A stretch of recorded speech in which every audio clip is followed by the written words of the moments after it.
और भी सारा वीडियो का लिंक डिस्क्रिप्शन में दिया गया है, जा करके देखिए। बिल्कुल सरल भाषा में, सिंपल लैंग्वेज में सभी क्वेश्चन का एक जैसा पैटर्न आपको मिलेगा।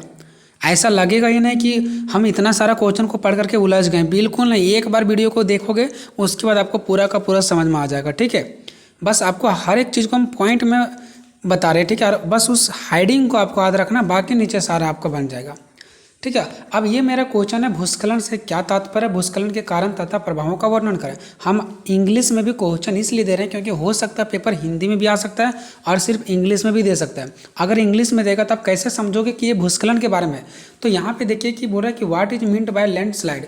तो जैसे ही वहाँ पे देखेंगे कि हाँ पेपर में लैंडस्लाइड लिखा हुआ है, इसका मतलब ये भूस्खलन से संबंधित है। तो पूरा आप भूस्खलन के बारे में हिंदी से लिख दीजिए आंसर। हिंदी से ही लिखना है, ये नहीं कि इंग्लिश में पेपर है तो इंग्लिश से ही लिखना है। बस क्वेश्चन समझने के लिए, अगर क्वेश्चन इंग्लिश में रहेगा तो उसको हिंदी समझना है ना आपको, तो इसके लिए मैं आपको यहाँ पे इंग्लिश दे रहा हूँ, ठीक है। तो लैंडस्लाइड्स का मतलब होता है भूस्खलन। जहाँ भी देखोगे लैंडस्लाइड्स लिखा हुआ है तो आपको भूस्खलन के बारे में समझ जाना और उसी के बारे में आंसर लिख देना है, ठीक है। और एक चीज़ और मैं आपको बताना चाहता हूँ, जो आप गलत सलत आंसर पढ़ रहे हो ना उसको पढ़ना छोड़ दीजिए, ठीक है। भूस्खलन का अर्थ मतलब जैसे तैसे मत पढ़ो, ठीक है। क्योंकि एग्जामिनर जो चेक करेगा भूस्खलन का अर्थ, तो सबसे पहले आपको फर्स्ट लाइन देखेगा। आप नीचे गलत लिखिए चलेगा, लेकिन ऊपर कम से कम भूस्खलन का अर्थ जो है वो सही लिखिए, कुछ भी मत लिख दीजिए, ठीक है। तो इस चीज़ों का आपको ध्यान देना। अगर अच्छा मार्क्स लेना है तो नीचे आप कुछ लिखिए, अलग बात है, लेकिन फर्स्ट में कम से कम आपको एग्जामिनर को ध्यान दिलाने के लिए कि हाँ ये अच्छा पॉइंट लिखा है, मतलब नीचे ही अच्छा होगा, तो वो चीज़ आपको बनाना है बढ़िया। फर्स्ट में आपको अच्छा लिखना है, ठीक है। ये नहीं कि कुछ भी अर्थ लिखेंगे। आप बीए क्लास में हो, ठीक है। लैंग्वेज को आसान करना है, लेकिन पूरा आप खोरठा की जैसा ऐसा नहीं करना है, ठीक है। भूस्खलन का अर्थ देखो, भूस्खलन एक प्राकृतिक घटना है। भूस्खलन क्या है? एक प्राकृतिक घटना जिसमें किसी जमीन के ढाल पर मिट्टी तथा चट्टानों के ऊपर से नीचे की ओर खिसकने, लुढ़कने या गिरने की प्रक्रिया को ही भूस्खलन कहा जाता है। समझ गए? भूस्खलन एक क्या प्राकृतिक घटना है जिसमें किसी जमीन के ढाल पर, मतलब जो जमीन ढाल होती है ना, उस पर मिट्टी या तो कोई चट्टान को ऊपर से नीचे की ओर खिसकना या थोड़ा सा लुढ़क जाना या पूरा पूरा गिर जाना, इस प्रक्रिया को भूस्खलन कहा जाता है। थोड़ा सा लुढ़क जाना, हल्का सा खिसक जाना या पूरा गिर जाना की प्रक्रिया को ही भूस्खलन कहा जाता है, ठीक है। अब देखिए, गुरुत्वाकर्षण के कारण, आप सभी पढ़े होंगे, गुरुत्वाकर्षण के कारण चट्टान तथा मिट्टी के अचानक नीचे की ओर खिसकने की प्रक्रिया को भूस्खलन कहा जाता है। क्योंकि गुरुत्वाकर्षण हर चीज़ों को नीचे की ओर खींचते हैं, तो भूस्खलन जब होता है, जब मिट्टी वगैरह गिरते हैं तो नीचे ही गिरेंगे। तो जो गुरुत्वाकर्षण के प्रभाव के कारण जो पहाड़ पे, ढलान पे मिट्टी, चट्टान जो नीचे की ओर गिरते हैं ना, उसी को हम लोग कहते हैं भूस्खलन। आप ये गुरुत्वाकर्षण वाला आप छोड़ भी सकते हैं, ठीक है, कोई दिक्कत नहीं है। लेकिन गुरुत्वाकर्षण के कारण ही जो पहाड़ वगैरह होते हो, चट्टान वगैरह, जो मिट्टी वगैरह होता है वो नीचे गिरते हैं। जैसे कि यहाँ पे आप लोग देख सकते हैं, मैंने फिगर के अकॉर्डिंग आपको दिखाया। फिगर को आपको माइंड में नहीं लेना, बस मैं आपको समझाने के लिए यहाँ पे दिखा रहा हूँ, ठीक है।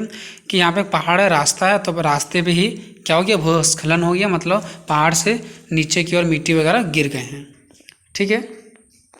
अब इसका कुछ छोटे छोटे पॉइंट देखते हैं, ठीक है। पहाड़ी और पर्वतीय क्षेत्रों जैसे खड़ी ढलानों पर भूस्खलन की घटनाएं सामान्य है। मतलब कि पहाड़ी इलाका और जहाँ पर्वतीय क्षेत्र होते हैं, जहाँ पूरा खड़ी ढलान होता है, पूरा खड़ा सा ढलान जैसा होता है, वहाँ पे भूस्खलन होना तो एक नॉर्मल सी बात है, हमेशा होती रहती है, ठीक है। जहाँ खड़ी जगह रहेगा वहाँ भूस्खलन तो होगा ही होगा। नेक्स्ट है ऐसे स्थान जहाँ चट्टानों में जोर और दरारें होती है, ठीक है। मतलब जहाँ पे बड़े बड़े चट्टान होता है और उसमें दरार आ जाती है, ठीक है, और मतलब एक दूसरे से अलग हो जाते हैं, पहाड़ टूट जाते हैं, जो पहाड़ वाले पत्थर होते हैं वो एक दूसरे से टूट जाते हैं, बिखर जाते हैं, तो इससे भूस्खलन का खतरा अधिक हो जाता है।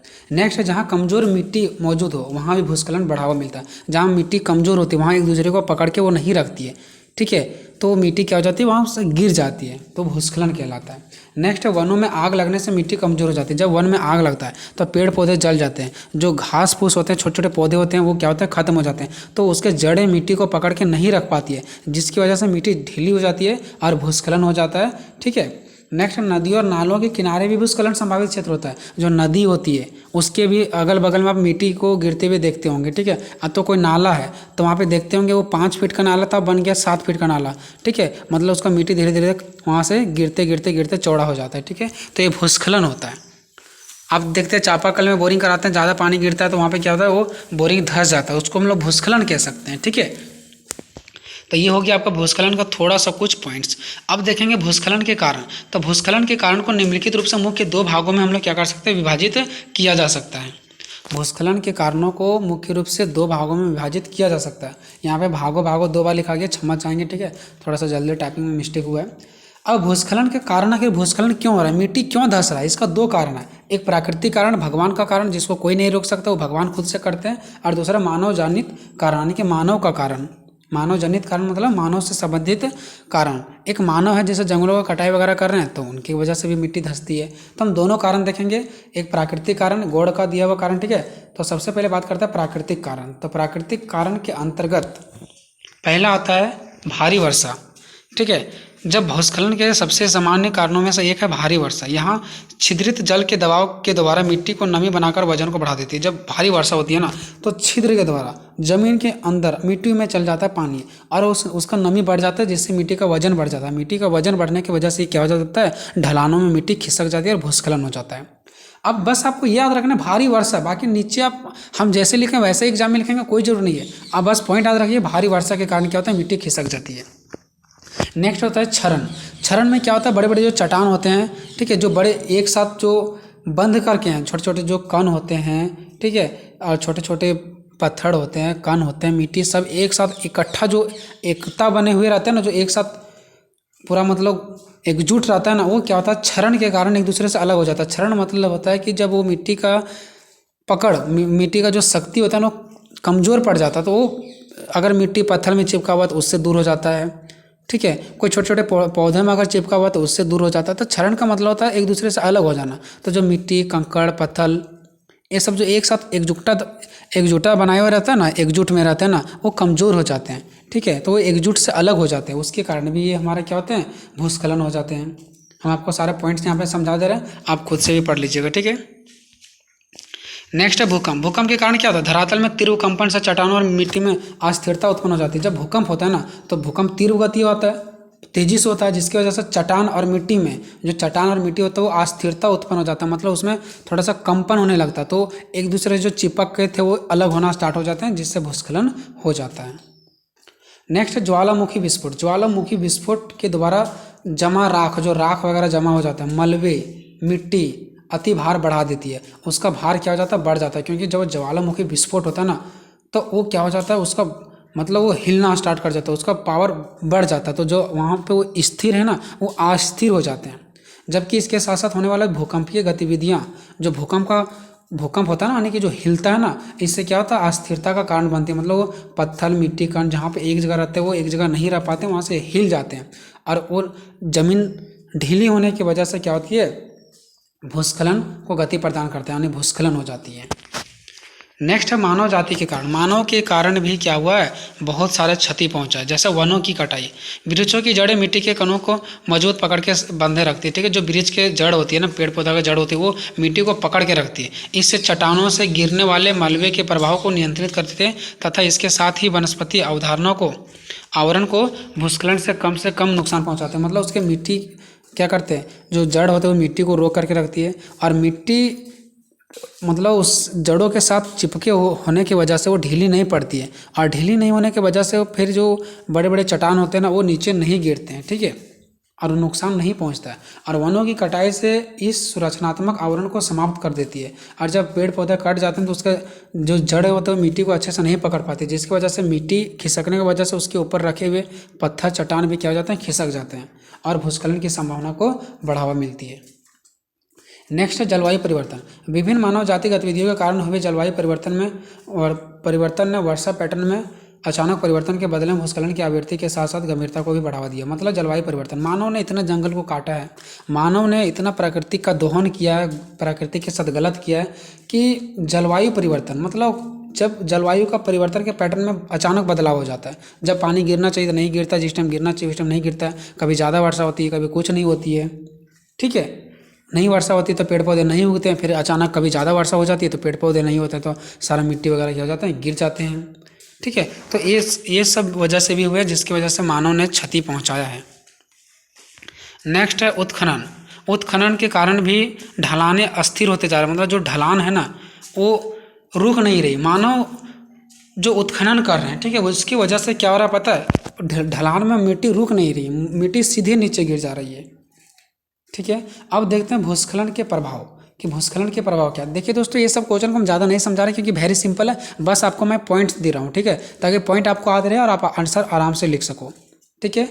नेक्स्ट है मानव और पशु जीवन की हानि। देखिए अब इससे प्रभाव, इसका प्रभाव क्या है, भूस्खलन अगर हो जाता है कहीं तो इससे प्रभाव क्या है, तो मानव पशु का भी हानि होता है। भूस्खलन से बड़ी संख्या में मानव आबादी को जान माल की हानि होती है, घरों को, सड़कों को आदि सहित बुनियादी ढांचे और संपत्तियों को नुकसान हो जाती है। ये सब चीज़ों का क्या होती है, नुकसान होती है। जब गिरता तो हो सकता है वहाँ पे आदमी था, पशु है, जानवर है, अगल बगल में घर है, तो ये सबको नुकसान होता ही नहीं होता है। कृषि भूमि का नुकसान, मान लो पहाड़ के नीचे अगर कहीं कृषि है तो उसको भी नुकसान होती है। भूस्खलन से कृषि भूमि मलबे से ढक जाता है, तो फिर मलबे के साथ साथ वह बह जाता है, जिससे कृषि पर प्रतिकूल प्रभाव पड़ता है, बहुत ही उसका नुकसान होता है। उसके ऊपर क्या होता है, सारे मिट्टी पत्थर हो जाते हैं, ढक देते हैं उसको, या तो फिर उसी को बहा करके ले जाते हैं। नेक्स्ट है परिवहन क्षति। अब देखिए रास्ते के बगल में पहाड़ होते हैं, अभी मैंने आपको फोटो में दिखाया, कभी कभी गाड़ियों को नुकसान पहुंचती है, कभी कभी गाड़ियां एक साइड से दूसरे साइड नहीं जा पाती है। तो भूस्खलन प्रायः सड़कों जैसी परिवहन मार्गों को अवरुद्ध कर देती है, मतलब रास्ता को अवरुद्ध कर देती है, रास्ता को रोक देती है, जिससे आवागमन में बाधा और अन्य आर्थिक गतिविधियों पर प्रभाव पड़ता है, ठीक है। जिससे आवागमन मतलब आने जाने की रास्ता बंद हो जाती है, साथ साथ में क्या होता है, आर्थिक प्रभाव भी पड़ता है, मतलब गाड़ियों पर भी कभी कभी क्या होता है, चट्टानें गिर जाने से उनके नुकसान होते हैं, ठीक है। ये हो गया परिवहन क्षति। नेक्स्ट है दोस्तों आपका पर्यावरण पर प्रभाव। पर्यावरण पर भी प्रभाव पड़ता है, कैसे देखिए, भूस्खलन मिट्टी से निर्मित भारी चट्टानों में हलचल किसी भी क्षेत्र के प्राकृतिक परिदृश्य को बदल सकता है। मतलब देखिए जब भूस्खलन होता है तो क्या होता है कि चट्टानों में हलचल होती है और उसकी वजह से भूस्खलन होता है, तो उस क्षेत्र का जो दृश्य है वो बदल जाता है, अजीब टाइप से लगने लगता है। पर्यावरण पर क्या होता है, प्रभाव पड़ता है, कुछ लोगों का जान माल चले जाता है, तो अच्छा नहीं लगता है, कि माहौल बहुत अजीब टाइप्स का हो जाता है। और इससे पारिस्थितिक तंत्र, जल प्रवाह आदि पर प्रतिकूल प्रभाव पड़ता है। और इससे क्या होता है, पारिस्थितिक तंत्र यानी कि वहाँ पे जितने सारे जीव जंतु रहते हैं उसका नुकसान होता है। पारिस्थितिक तंत्र मतलब क्या, जो जीव जंतु एक दूसरे से जुड़े हुए रहते हैं उसको नुकसान होता है। जल प्रवाह आदि पर प्रतिकूल प्रभाव पड़ने लगता है, जल का प्रभाव होने लगता है, ठीक है। तो ये सब चीज़ों से बहुत सारे दिक्कतें होती है, ठीक है। तो ये पर्यावरण पर क्या कर रही है, प्रभाव डाल रही है। नेक्स्ट है विस्थापन। अब देखिए भूस्खलन के बाद सामान्यतः स्थानीय समुदाय को विस्थापित करना पड़ता है, वहाँ पे जो लोग बस रहे हैं उसको एक जगह से दूसरे जगह विस्थापित करना पड़ता है, ठीक है, भूस्खलन के कारण। क्योंकि हो सकता है कि उनको भी आने वाले समय में जान माल की खतरा हो सकता है, या तो फिर हो चुका उन लोगों के साथ, तो अब बचाव के लिए दूसरे जगह इनको विस्थापित करना पड़ता है, तो इन लोगों को भी बहुत सारे मुश्किलों का सामना करना पड़ता है। तो ये सब इसका प्रभाव है, जब भूस्खलन आता है तो ये सब चीज़ों पर प्रभाव पड़ता है। हम लोगों ने 5 प्रभाव देखा, ये आपको याद रखना है। पहला मानव पशु जीवन पर हानि पहुँचता है, कृषि पर।